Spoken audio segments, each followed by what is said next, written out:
একজন ধনী ব্যবসায়ী দামি গাড়িতে চেপে কোথাও যাচ্ছিলেন।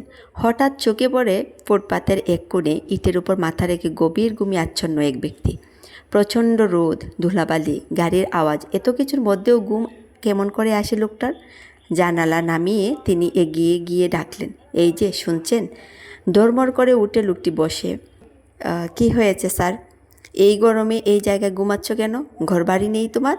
লোকটি হেসে জবাব দেয়, ঘর আছে স্যার, গ্রামে।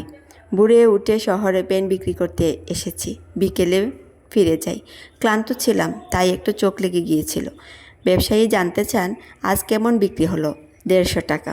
সন্ধ্যায় আবার এক গ্যারেজে কাজ করি, কিছু টাকা আসে, দুয়ে মিলে সংসার চলে যায় কোনো মতে। মেয়েটা আমার অনেক দিন ধরে অসুস্থ, জ্বর যাচ্ছেই না। ভদ্রলোক পকেট থেকে 500 টাকা বের করে বললেন, এই নাও, মেয়েটার জন্য কিছু ফল কিনে নিয়ে যাইও। লোকটি টাকা নিতে অস্বীকার করে বলল, এমনি এমনি টাকা নেব কেন? আপনি বরং আমার কাছ থেকে একটা পেন কিনুন, এই পেন খুব সুন্দর গন্ধ আছে। লোকটির আত্মসম্মানবোধ দেখে ব্যবসায়ী মুগ্ধ হন। একটু ভেবে বলেন, তুমি সৎ মানুষ, আমি তোমাকে 50,000 টাকা দিতে চাই।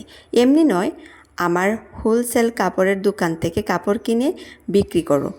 যদি মন দিয়ে কাজ করো, 3 মাস পর তোমাকে 50,000 টাকা দেব, তখন দোকান দিতে পারবে। লোকটি বিস্মিত হয়ে বলে, আপনি তো আমাকে চেনেন না, তবুও আমাকে এত টাকা দিবেন?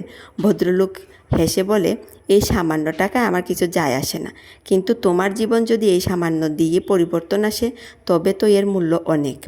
এরপর কয়েক বছর কেটে গেল। সেই পেনওয়ালা এখন সফল ব্যবসায়ী।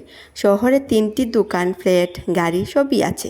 একদিন হঠাৎ ডাক্তারের চেম্বারে দেখা হলো সেই উপকারী ভদ্রলোকের সঙ্গে। তুমি এইখানে? কিছু চেক আপ করাতে এসেছি, ব্লাড সুগার, প্রেশার ধরেছে, ঘুম হয় না মোটেও। ভদ্রলোক মুচকি হেসে বলেন, সেদিন তো রাস্তায় 150 টাকা নিয়েও নিশ্চিন্তে ঘুমাচ্ছিলে, আজ এত কিছু নিয়েও ঘুম আসছে না? ফেনালার চোখে ক্লান্তি। সত্যি স্যার, আগে হারানোর বই ছিল না, এখন কোটিপতি হয়ে স্ট্যাটাস হারানোর ভয়। আগে এক বউ আর এক মেয়ে ছিল, এখন অনেক আত্মীয় স্বজন, বন্ধু বান্ধব, সবাইকে খুশি রাখতে হয়। আগে ডাল ভাত চলতো, এখন বাসমতি চাল, মাছ, মাংস চাই। আগে ছোট জিনিসেও খুশি হতো সবাই, এখন বড় বড় জিনিসেও খুশি হয় না। এত চাহিদা, এত চিন্তা, ঘুম আসে কীভাবে? ভদ্রলোক শান্ত গলায় বললেন, আমি তো এই সমস্যায় বহুদিন ভুগেছি। একদিন আমার এক শিক্ষক বললেন, একজন সৎ, গরিব অথচ নিশ্চিন্ত এরকম মানুষকে সাহায্য করো, দেখবে শান্তি পাবে, ঘুম আসবে, সুস্থ থাকবে। ফ্যানওয়ালার চোখে বিস্ময়, তাহলে স্যার সেই কারণেই আপনি আমাকে সাহায্য করেছিলেন? ভদ্রলোক একটু মুচকি হেসে চুপ করে রইলেন।